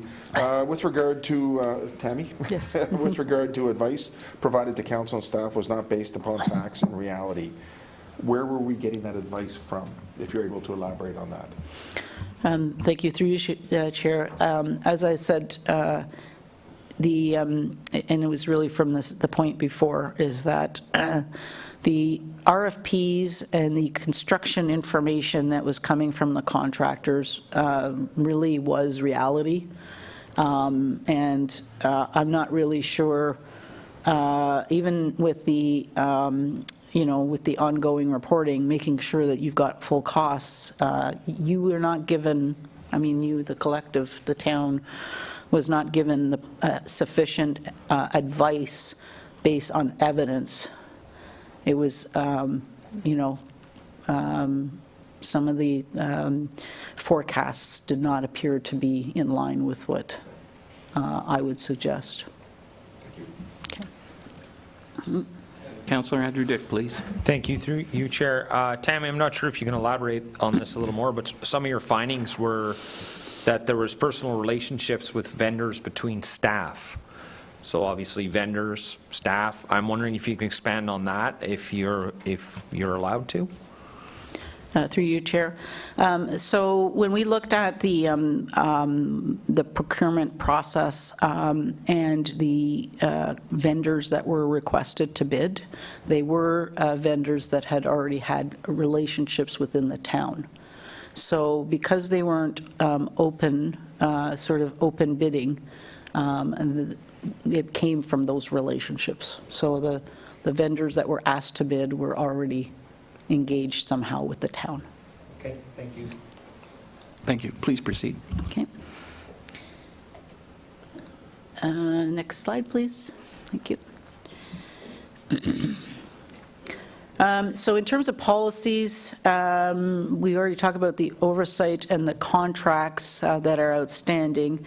To date, the financial policies, although the procurement policy has been updated, there are many other financial policies that are not they're not in place. There's practices of what the town has undertaken over time, but no specific policies. We talked about the changing scope and the impacts that had on materials.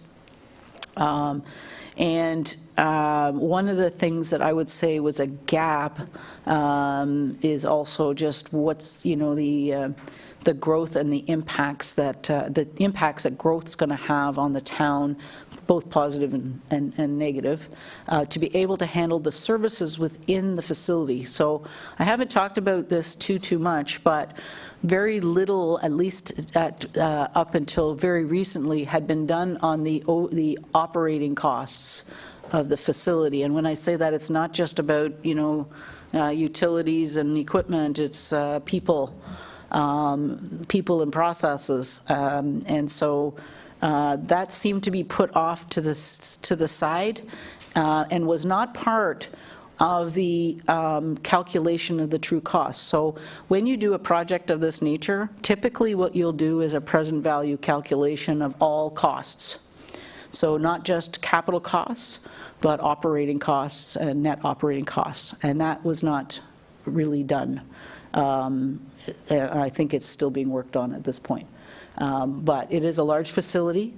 The other thing that has to be considered is now you are going to have tenants. I know you have tenants in other buildings, but now you're a jointly located tenants, and you're going to have some kind of committee structure or group structure that you can all live together in the same building. So that's got to be also managed and have some oversight on terms of the operating. So a dispute mechanism, all of those things that come from being in a co-located place. So all of those things had not been undertaken. Now, if I go back to 2012, that study did have the estimated uptake on a variety of facilities and services. Some of that work had been done, but the actual operating costs should have been explored before even this project was off the ground. And of course, you also have partners outside of the town that are that you have agreements with, that also have to be involved. The tendering documents and evaluation criteria, as I mentioned before, really were not well developed. And so you had no ability to compare apples to apples. Multiple procurement processes, some sole sourcing that occurred, and there were some purchases of very local employee and vendors around that.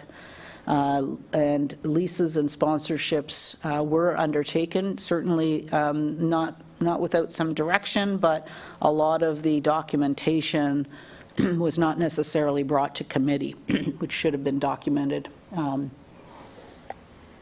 It put the town at a bit of a challenge because it was done at an early stage as opposed to later in the project. So, in terms of the recommendations, obviously there's a theme here around procurement and advertising. You should have a contract manual, and it should identify what types of contracts the town is going to use in which types of situations, and obviously have your legal team review them beforehand. The building and planning engineering group needs to be involved a lot more in these types of projects from the outset. Needs to go through the entire process as if you were a developer. So that's got to be built in also to the schedule. Even in the documents, the RFP documents, it was silent. There was really nothing talking about the building permit requirements or how that was going to happen and who was going to do it. There should be a policy around change orders and how you're going to report and approve on change orders. I think now they're going through your new committee, which is good.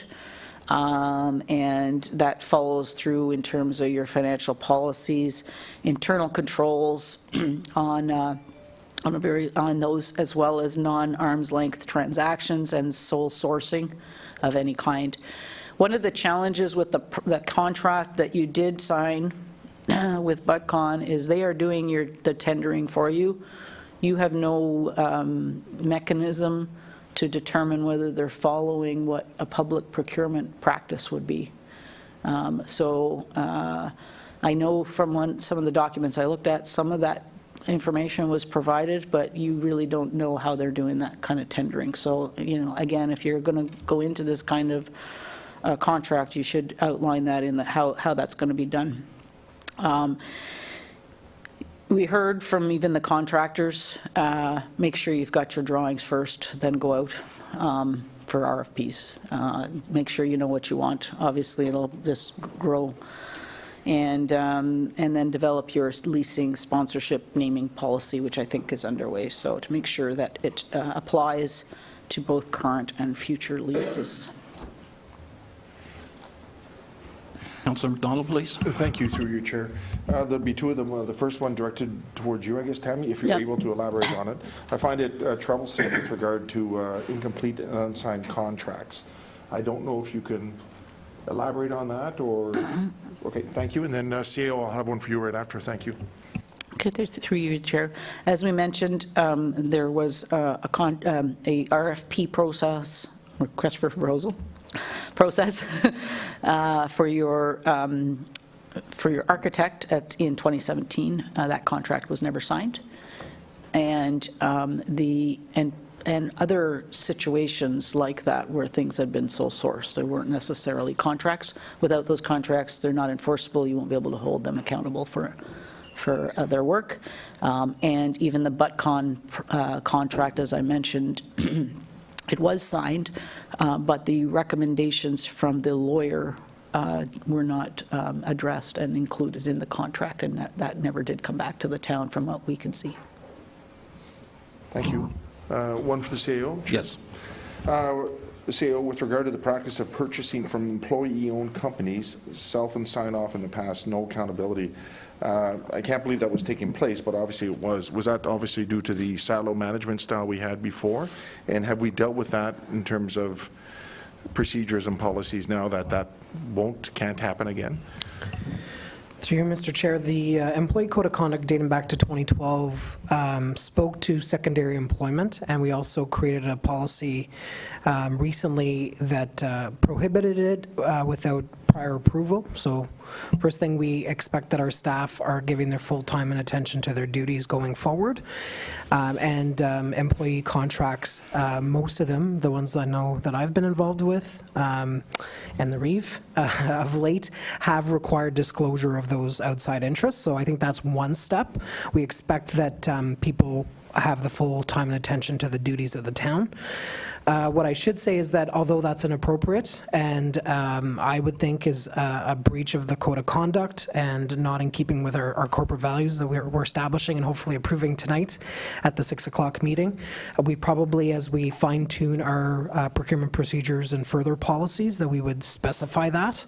Right now, we don't have any documents that specifically prohibit it, especially if they're a subcontractor to another contractor. So in fairness, we need to tighten up some of those rules, but I would say the foundational item, the code of conduct, has always been in place, has been, not always, but for a number of years, and just needs to be enforced, and we want to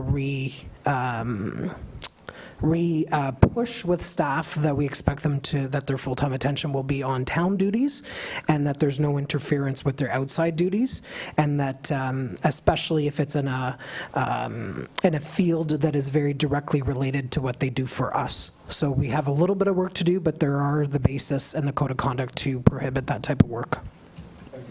Thank you. Councillor Andrew Dick, please. Thank you, through you, Chair.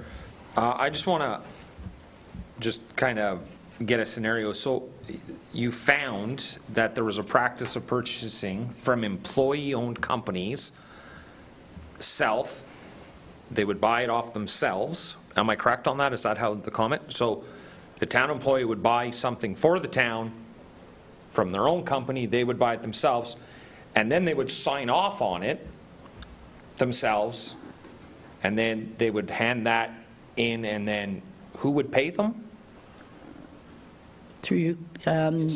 Please. So it would go through the normal channels to be paid. Okay, and just to be clear, council would have no idea this was going on because at this time there was no CAO. So council had no idea that this practice was happening, or did you find findings that council knew that this was going on? I wouldn't think that council would know specifically that happened. Okay, thank you very much. Thank you. Thank you. Councillor Sobolski, please. Thank you, through you, Chair. And just to follow up on Councillor McDonald's questions about the contract, with respect to the revisions that the lawyer made on the town of Renfrew's behalf, from that point, did the contract, was it resubmitted to BuckCon for their review, or did it stay with us? Like, did it go back to BuckCon for sure? And there's been no rebuttal from them on that? Through you, Mr. Chair, I believe that it had been emailed to them, yes. Okay. And no word back on any of that? No. From BuckCon? No. Thank you. Not that I've seen, I should say. Thank you. Please continue. Okay. Next slide, please. In terms of the external environment, so you know, it is a small town. I live in a small town too. It's different than living in a city. So it does affect vendor availability. It also affects things like relationships, non-arm's length transactions we see much more in small towns. It's just the way it is. One of the things that came out even with the contract was the desire for the town to have local contractors and some preference to local preference. That's all great, except we can't do it. In public procurement, you can't have local preference. You have to be able to, from international trade agreements, you must open it up no matter what. And so that has got to be part of your procurement policy, and I'm sure that if it's anywhere near what I provided, it's a piece. So I mean, that doesn't mean that a local vendor can't bid, and you know, if they're local, then their pricing should be comparable, if not better, because they are local. but it's very important not to have outwardly local preference in public procurement. It's just not something you can do anymore. The pressure and the lack of drawings, so that getting the drawings out early that weren't completed did obviously have an impact on the overall project. And then, of course, the problem is you went into a cost-plus contract right in the middle of a era of rising costs. Now, construction has been rising. I looked at the indices since even 2012 to today, but we do know 2021, 2022 were extraordinary. As far as the time to be in a cost-plus, it probably was not a good time. The other problem is, and I'm not saying that this is the case, but the incentive to finish the project when you're on a cost plus is obviously impacted. And so understanding that and that impact is important. The size of the municipality, resource restrictions has had an impact. If you're in a very large organization, it's not unusual for an entire department to be responsible for capital projects. And that's, it happens in big regions all across this province. You're not a town with a huge department of capital folks. You have half a person. So, you can't really do that. And even the ability to attract folks to this part of town, although, like I said, Renfrew's beautiful, nothing wrong with being in a small town, but attracting them and being able to pay them is always a challenge, as you know. Weather impacted right from the start of the project. It didn't seem to me, actually, even in the project plan, that it was really anticipated and the impact what it's going to have on it. Obviously in future, that's got to be taken into account, as well as the other impacts that we've experienced in the economy.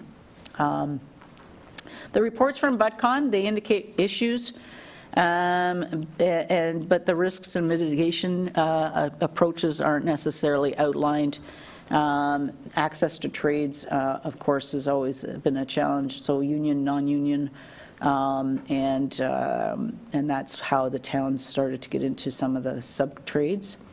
When you are in a position where you're rushing a project, one of the things you also need to be mindful of is the quality of the materials that you're getting, as well as obviously the consultants and the contractors that you're getting. So one of the things we always like to look at is, are we end up with product substitution for cheaper products in an era such as this. So deficiencies due to, and also the drawings and delays actually lost time. And your grants and the partnerships did increase some of the scope, but it also increased your overall accountability framework. But now you've actually got all of these agreements that you've got to manage, right? So it's equally important to start in terms of contract management to recognize that oversight, and I think you've got someone assigned to that now, CAO Tremblay, but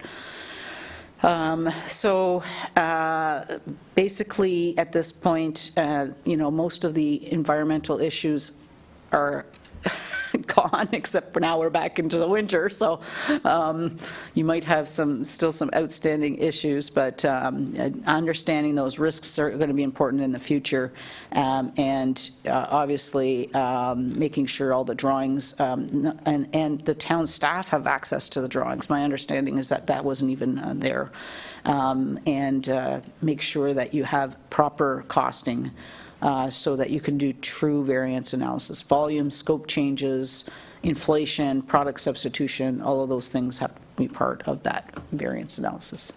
So a lot of these are more like themes now, so I don't need to, if we want to go to the next slide, unless there's any questions. In terms of measurement and systems and reporting, I'm going to highlight just you do need to move in terms of a recommendation is around that earned value reporting and full cost.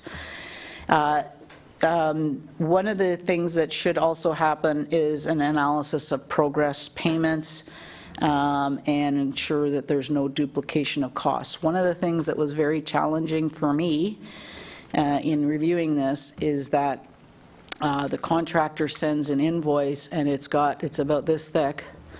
It's got all of the payments that they've made to the various contractors, but there's no easy way to look at each one of those invoices to make sure there wasn't any duplicates. And literally, some of them are this thick. And so that is a challenge, and it should be part of the project manager's responsibilities to do that. So in some of them, as I mentioned before, the date of the invoice was before the date of the invoice from the contractor was before the actual invoice from or after the invoice from BudCon. So they didn't line up. So there was no way for me to take these millions of invoices and see whether or not there was duplication. So the way the reporting is done is very challenging. And so in your procurement documents in future, it should have all of the required reporting and how the costs are to be divided, including also all the deliverables from that contract. So your as-built drawings and all of the costing for operating later on.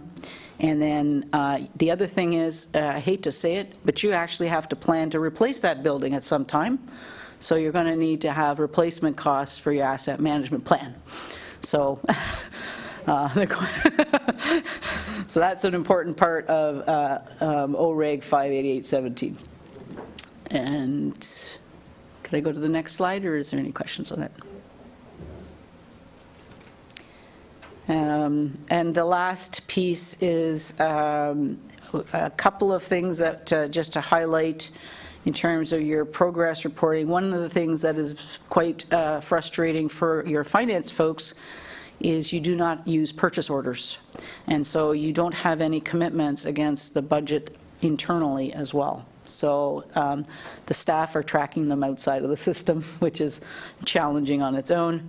And similarly with change orders, etc.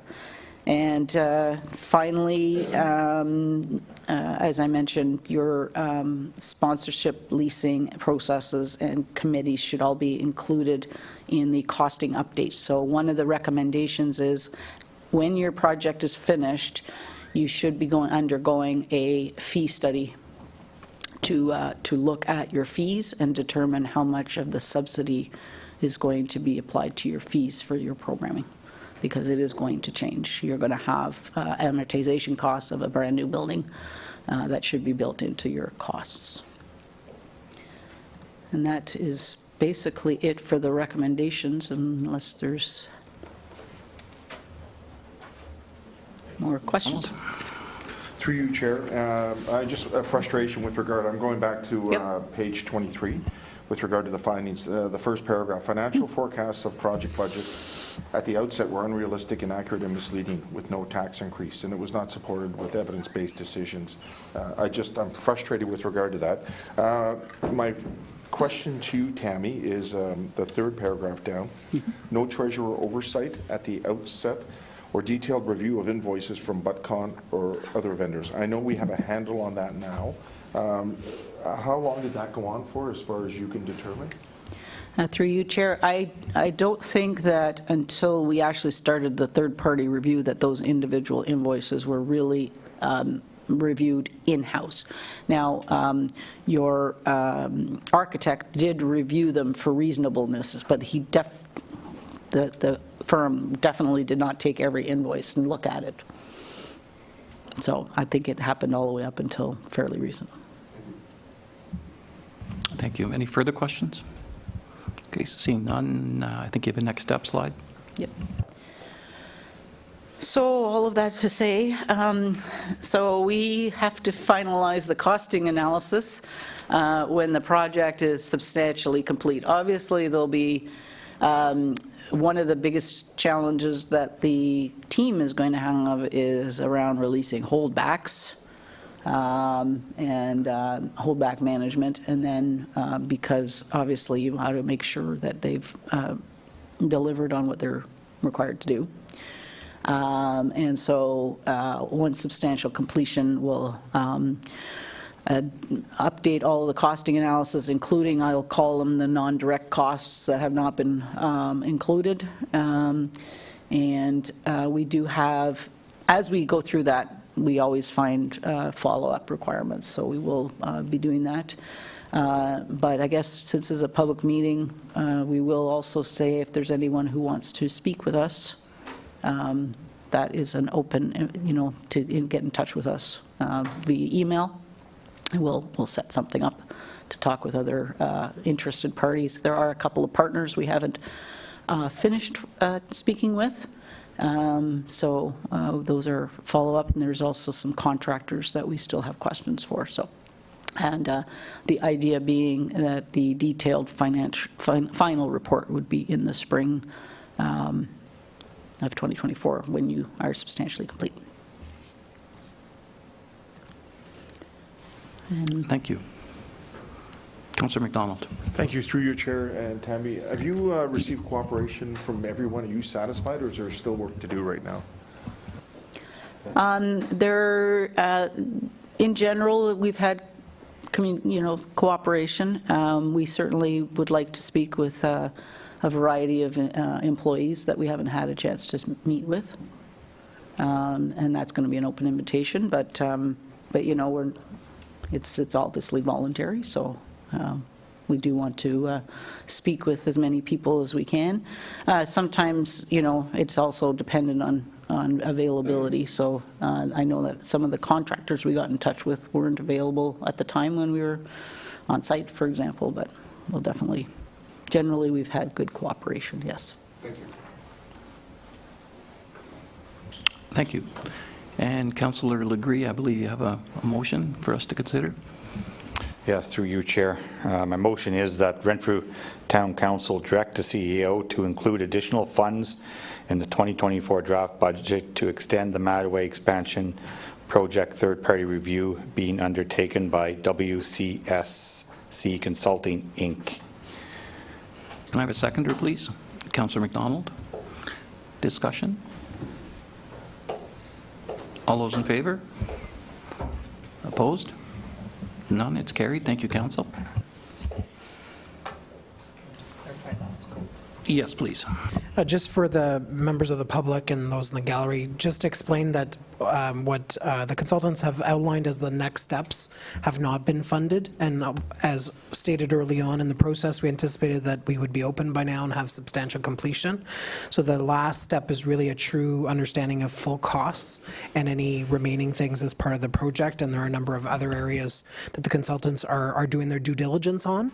So it's just to clarify that you want to continue with that work, and to the next steps outlined by Tammy. We anticipate that will be done by the spring, but just to understand what the scope is. Thank you. Councillor Andrew Dick, please. Thank you, through you, Chair. Question? Question? No, I have a comment. Okay. Is that okay? Sure. You sure? I kind of have a question. I have a question, and then I have a comment. So my question is I hope there's more coming. I don't feel satisfied with the report we got today. It's a great report, but I just feel like we tiptoed around a lot of stuff today. So I'm just wondering, when the final reports come out, is it going to be facts that we can actually say? Like I'm a little disappointed that we weren't really able to say a lot of things today for fear of retribution.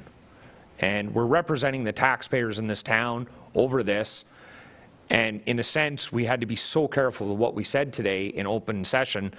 And I don't think that was the scope of the meaning of this. And we need to get Do you understand what I'm saying, Cherry? Emo? I do, yes. Can you help me out on this, please? Yes, then? I think. Thank you. I think there's an abundance of caution that has to be exercised at this point, because if we want to get to the end of this process, and I think, when we take a look at it, council in December had 3 choices. One was to do nothing. The other was to get a third-party reviewer in, a competent one, and then the third option would have been to call an inquiry or a commission. And what happens with those is it's a train ride of expense, because then lawyers are brought into the equation, because your commission chair usually is a retired justice or a sitting judge, and then you have to have counsel there to represent the corporation, and you have to have counsel there to represent the process, and then everybody who gets called may want to, and so it ends up being a train ride of cost. And so using this method, this allows us to get to a solution with recommendations. And it's taken a while, but when you look at 60,000 documents, 40 interviews, and more to come. Some of those are several interviews, and then to string together the information from emails to documents to revisions to not revisions to single word or single sentence answers, incomplete instructions. I think we have to be patient, because we did cite at the very front of this, we want a best practices model coming from this.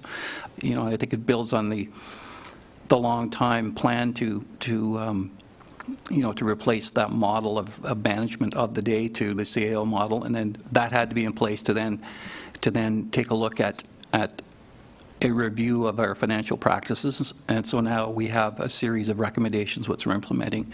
We also had a review of the public works and recreation departments, and now we have a path forward with that. So all of those things were done, although we felt change had to happen. All of those things were done on the basis of reports from experts that found some of the things that we may have felt in our gut, or just from observation. And you can't make change based on our instincts. You have to have some documentation. So I think it's going to take some patience to get this completed, and then understand the ramifications of it, and then be able to. There should be recommendations, and it should. I suspect they'll be rather pointed, and some responsibilities assigned. And it may, it may have to be somewhat nuanced to avoid potentially litigation or something else. So yes, there will be, I think, an opportunity to speak fairly freely, but again, mindful that we represent the corporation and we don't want to damage it through some of our public utterances. So I understand your frustration. Be more than happy to. I'd love to be able to stand on the table and just start talking, but unfortunately, that's not the way the process works at this time. Thank you. Okay, thank you. Yes, Mayor Sidney, please. It's more of a comment to go along with what Councillor Andrew Dick said, and I hear what he's saying. I think the report, which I totally supported and participated 100% in, I think the report is good in the sense that it actually highlights the institutional failure, and I think it's showing us what hasn't been happening, what needs to happen, and I think. I hope Council's okay with me saying this, like I think you all agree, is that we're all committed to doing that. And I think that's where, learning these things, and as Revimo said about we did the summer winter maintenance review, we did the development and works and rec review, financial review, like we're learning and understanding where Renfrew was and where it needs to go. And so I appreciate you and your team's hard work. It is unfortunate that it's this kind of information, but I think we're all committed to changing that and making it the way it's supposed to be, and I appreciate the information, but it is a bit of a, when you look at the institutional failure part of it and how things weren't being done, now we're at an opportune time, and the opportunity for this council is to, get it to where we need to get town, and I think that's the commitment, and looking forward to doing that. But I want to thank your staff for everything you've done, because it's a lot of work. Thanks. Thank you. And at this point, I'll ask the CAO to elaborate a little bit verbally on what the next steps are, with the understanding he will bring a draft document back to council for tweaking. Thank you, Mr. Chair. And I think what you heard today is root causes, findings, recommendations, and I think that's where you have to start. And I know people bemoan, I've been in municipal government for 20+ years, people, oh, another consultant, but sometimes you need a third party to do a check-in and understand the state of things and where we need to go, and I think we have that roadmap, so I just don't want to, I don't want us to minimize the importance of what we saw today, and even though if it requires some work. So in terms of staff's next steps, as part of the corporate plan and my performance goals, and we've looked at all those reviews and some of those strategic plans that are undergoing. I think we had 5 strat plans, a strat plan, 5 master plans going on at one time, and 5 reviews. Those recommendations are not meant to sit on the table, and neither are these, and they'll find their way into a follow-up report with an action plan on some of the things we've already done that the consultants have touched upon, but more of the work that needs to be done, and when we'll get to it and how we'll get to it in advance of the final report. So just want to say the work continues, but the follow-up from this report today and the findings will occur as soon as the new year. Thank you. Councillor Andrew Dick, please. Thank you, Revimo, through you to CEO Tremblay. I just want to make it clear, a standpoint from me as an individual councillor. Everything you just said is good. The only thing I didn't like that was stated was we're gonna have a report for you to tweak. I don't think there should be any tweaking going on. I think when the final report comes out, the truth needs to be labeled. People need to be held accountable. We have to be transparent to the public about this, and I think we're on the right road to do that. The public needs to know, and we can't tweak nothing. It has to be the truth, the hard truth, rip the Band-Aid off, let's get this over with, and let's move on. That's not, the tweaking's not a shot at anybody. I just want to know, I want you guys to know where I stand as a councillor. So in terms of, that was me that said that. Okay, I didn't know who said it. No, it was me. And what I was suggesting is comes back to council, because I think, you know, the feeling I've had in the room for the past couple of months is, as you've said, rip the bandage off and fix things. So that, you know, I think whatever comes forward, there's going to be a pretty fulsome debate about it, and there may be some changes to either go faster or more, or a different change or a different format, or focus. That's what I meant by tweaking it, and my tweak timelines. Sorry, I just heard tweaking. And No, I so that, I was good. Like, no, it's good to there's clarify. no tweaking. Yeah, no, it's good to clarify. Thank you, Revimo. And if I can, Mr. Chair, I just want to be clear that WCSC consultants does not get tweaked. And neither do any of the experts that we bring in. We value their expertise. I pride myself at being a truth teller, and I've had conversations with other things that we've reviewed, and people sometimes need to be told the truth, and I think that's, yeah, it's hard, but it's the first step in the process, so there won't be any tweaking. I don't think the consultants can be tweaked, if I can be frank, so just to be clear. Okay, thank you. Thank you. So with that, seeing no further comments, questions, concerns, I will adjourn the meeting at approximately, most definitely 4:28. Thank you very much for the report and your active involvement. Safe travel.